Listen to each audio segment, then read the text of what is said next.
잠언에는 지혜로운 사람과 어리석은 사람을 대조적으로 그렇게 말씀하고 있습니다. 지혜로운 사람은 이렇게 행동하고 어리석은 사람은 저렇게 행동한다, 이렇게 보여주는 것은 우리 보고 지혜로운 사람이 되라고 그렇게 말씀하는 것은 아닙니다.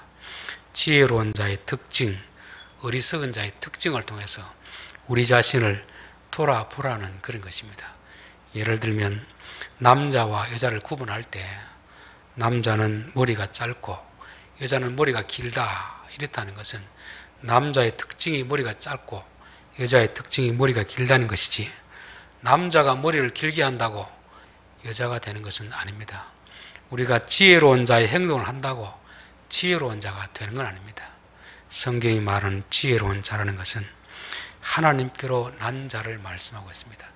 우리가 지혜로운 것을 다 보아도 막상 우리가 지혜로운 삶을 살지 못하고 자꾸 어리석은 삶을 살게 되는 것은 우리가 지혜로운 자가 아니고 어리석은 자이기 때문에 그렇습니다.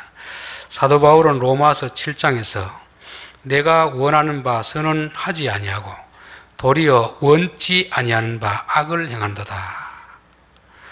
내 속 사람으로는 하나님의 법을 즐거워하되 내 지체 속에서 한 다른 법이 내 마음의 법과 싸워 내 지체 속에 있는 죄의 법 아래로 나를 사로잡아 오는 것을 보는도다. 그래서 성경은 우리에게 너희는 어리석은 자이다, 이런 것을 보여주는 것입니다. 그래서 우리가 어리석음을 알고는 지혜자에게로 가야 그게 복음이 되는 것이잖아요. 우리의 노력으로 지혜로운 자가 될 수 있는 것이 아닙니다.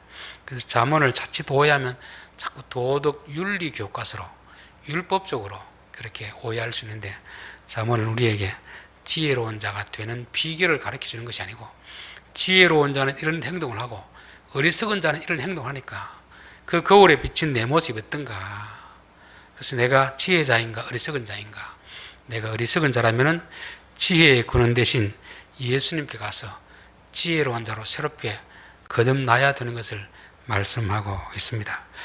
자, 오늘 22절, 여호와께서 주시는 복은 사람을 부하게 하고 근심을 겸하여 주지 아니하시느니라.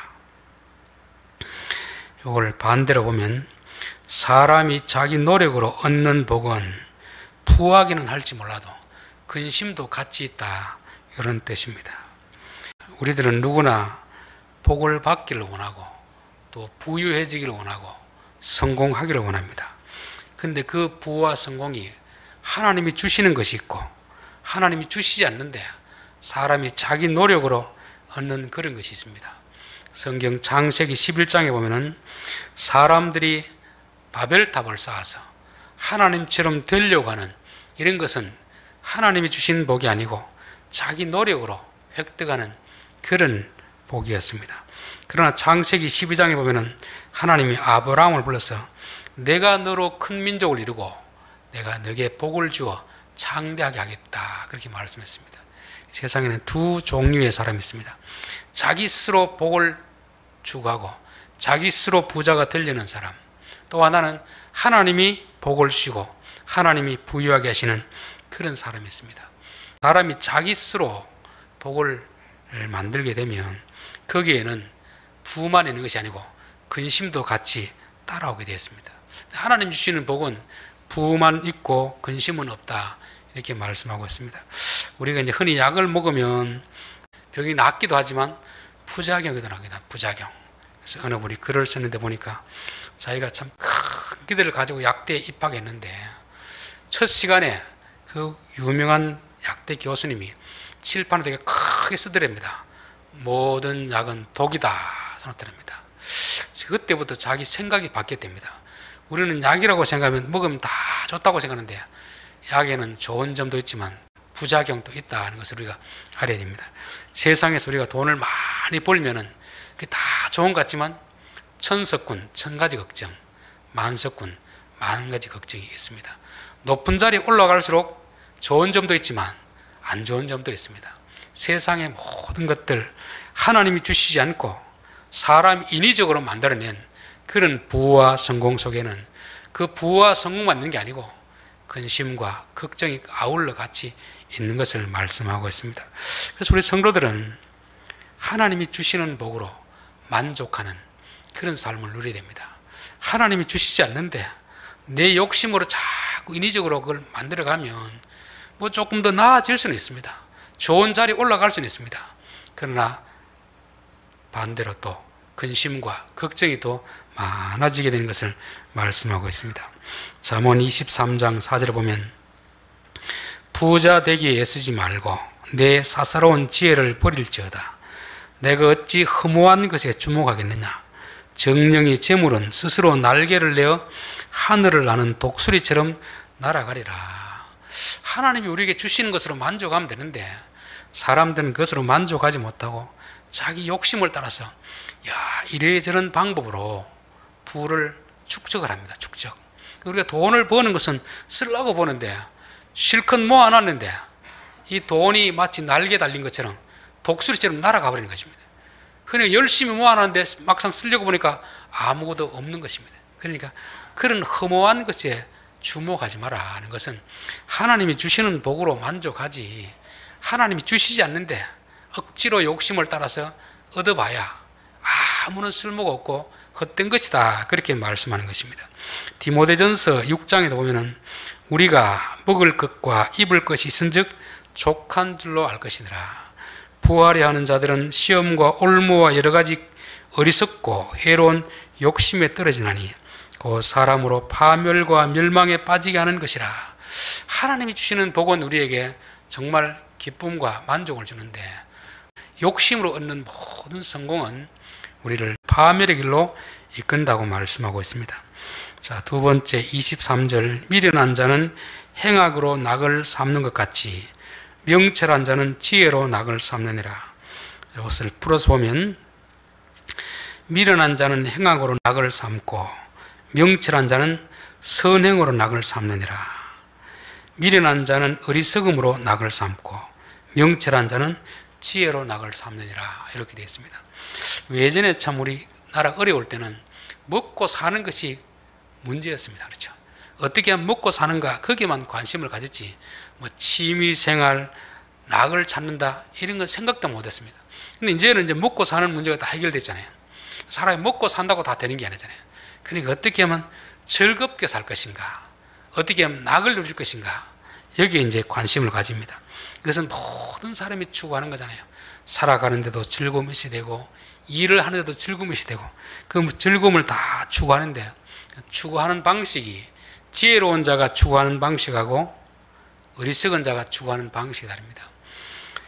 미련한 자는 악을 행함으로 즉 자기 안에 있는 욕망을 채우기 위해서 다른 사람에게 해를 끼치는 것입니다. 다른 사람의 것을 빼앗고 폭행하고 이렇게 함으로써 그 사람이 낙을 누리지만 지혜로운 자는 선한 일을 함으로써 하나님의 영광을 위해서 내가 비록 손해보지만 다른 사람을 기쁘게 함으로써 그렇게 낙을 누리는 것입니다. 사람이 낙을 누리는데 보면은 어떤 방식으로 누리는가 보면 그 사람이 지혜로운 사람인가 어리석은 사람인가 알 수가 있습니다. 사람들은 보통 외적인 행동을 통해서 자꾸 누리려고 하는데 외적인 행동이라든지 외적인 어떤 것을 소유함으로 누리려고 하면은 우리 마음엔 만족함이 없습니다. 우리 사람의 욕망이라는 것은 이 지구를 다 주어도 채울 수가 없거든요.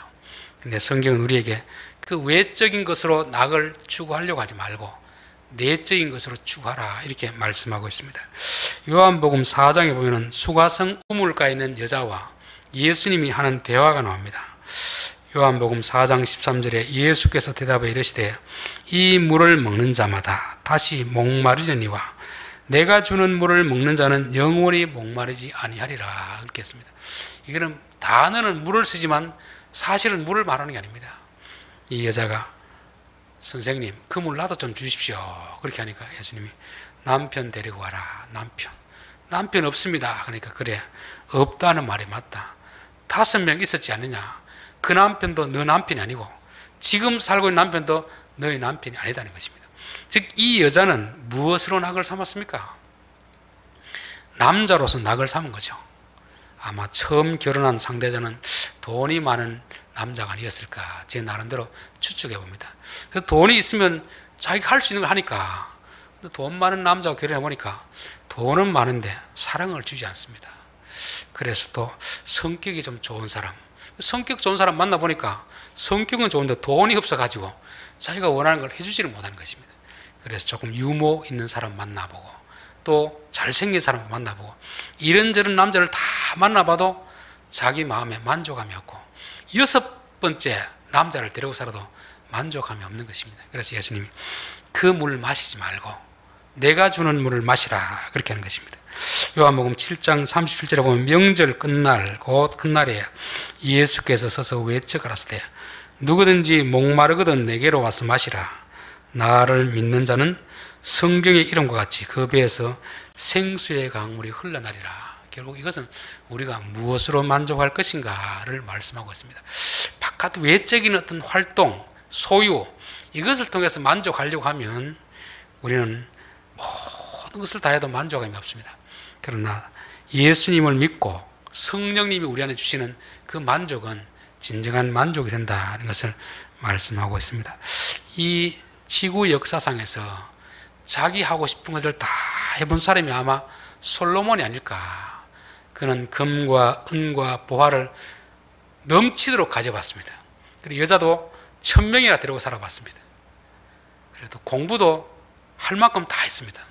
근데 그 자기 인생의 결론이 뭐냐면은 전도서 1장 1절에 보면 다윗의 아들 예루살렘 왕 전도자의 말씀이라.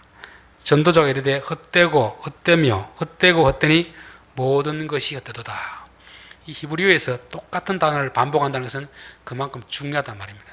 2번 반복해도 중요한데 3번 반복하면 아주 중요한 것이고 5번 반복한다는 것은 이거는 뭐 진짜 그야말로 아주 중요하단 말입니다. 그래서 자기가 남들이 하고 싶은 것을 다 누려봤는데 이게 다 헛된 것이다 그렇게 말씀하고 있습니다. 그래도 우리는 그 헛된 것을 계속 얻으려고 쫓아다니는 그런 삶을 살잖아요. 그러면서 전도서 12장의 결론적으로 일의 결국을 다 들었으니 하나님을 경외하고 그의 명령을 지킬지어다. 이것이 모든 사람의 본분이니라.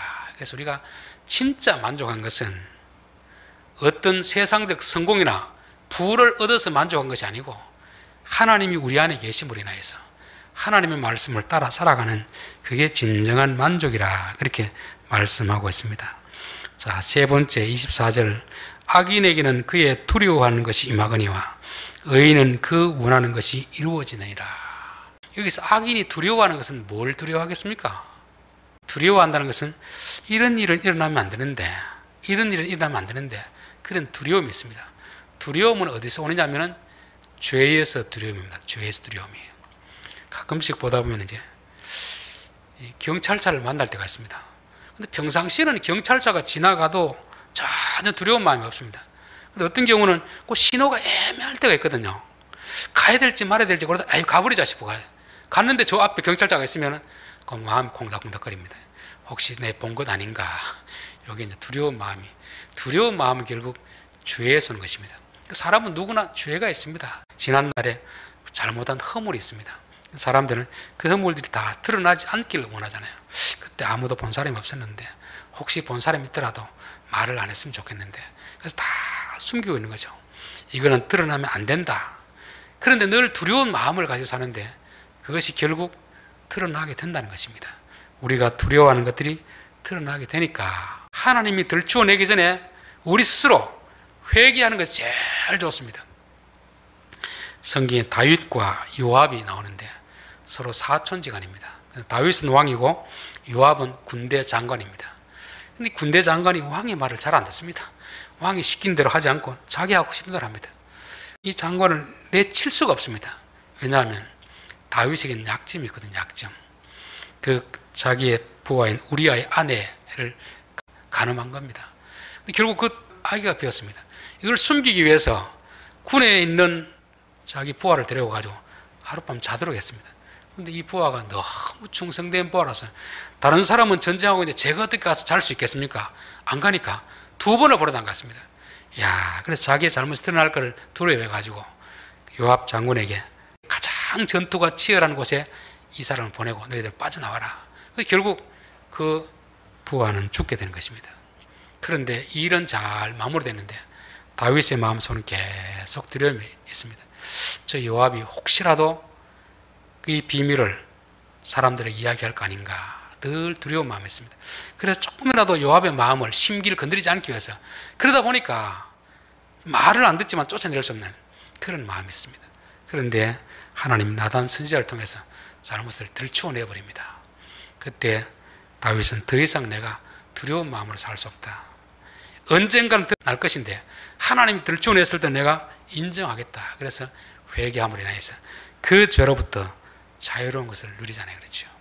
우리가 항상 두려운 마음이 있다면 하나님이 들추어내기 전에 우리 스스로 그걸 회개하고 돌이키는 것이 가장 중요한 것입니다. 지난날 잘못이 있을 수 있잖아요. 그렇죠?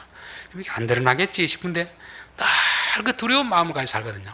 그런데 솔직히 말하고 용서를 받는 게 제일 좋은 것입니다. 그런데 사람들은 자꾸만 감출 수 있다고 생각하는데 감출 수 있는 것도 하나님이 덮어주면 감춰지는데 하나님이 들추어내시면 그거는 감출 수가 없는 것입니다.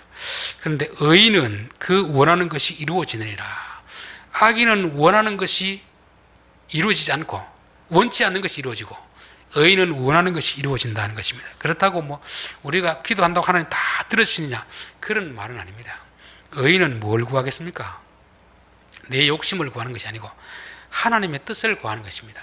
하늘에서 이루어진 뜻이 땅에서도 이루어지게 하옵소서. 하나님, 우리가 하나님께 기쁨이 되기를 원합니다. 하나님 맡기신 일을 잘 감당하기를 원합니다. 그러니까 아버지가 기뻐하는 걸 구하니까 어찌 아버지가 들어주지 않겠습니까? 그래서 우리의 성도들의 원하는 것이 하나님의 뜻을 구한다면 하나님 반드시 이루어 주신다는 그런 말씀입니다. 자, 마지막으로 25절 회리 바람이 지나가면 악인은 없어져도 의인은 영원한 기초 같으니라 되겠습니다. 이 태풍, 광풍 이런 것이 싹 지나가면 악인은 하나도 없어지는 그런 상태가 되는 것입니다. 그런데 의인들은 꿋꿋하게 서 있는 것이죠. 마태복음 7장 24절에 보면 그러므로 누구든지 나의 이 말을 듣고 행하는 자는 그 집을 반석 위에 지은 지혜로운 사람 같으리니 비가 내리고 창수가 나고 바람이 불어 그 집에 부딪히되 무너지지 아니하니니 이는 주초를 반석 위에 놓은 까닭이요 나의 이 말을 듣고 행하지 아니하는 자는 그 집을 모래 위에 지은 어리석은 사람 같으리니 비가 내리고 창수가 나고 바람이 불어 그 집에 부딪힘에 무너져 그 무너짐이 심하니라. 요거는 이제 우리나라 상황은 잘 이해가 안 됩니다. 이스라엘은 건기와 우기가 있거든요. 건기 때는 비가 6개월 동안 내리지 않습니다. 우기 때 비가 좀 내립니다. 그런데 건기가 되면 이런 냇가가 보면은 물이 하나도 없습니다. 근데 그 모래가 있으니까 집을 짓기가 쉽습니다. 근데 반석인데는 기초는 단단하지만 그 위에 집을 짓기가 아주 어렵습니다. 그러니까 쉽게 하려고 하면 어디에 집을 짓겠습니까? 모래 위에 집을 짓는 거죠. 번듯하게 잘 지어놨습니다. 그런데 비가 오고 바람이 불 때 그 집은 다 무너진다는 것입니다. 오늘 우리들도 참 이렇게 말씀대로 살아가는 것은 참 어렵습니다.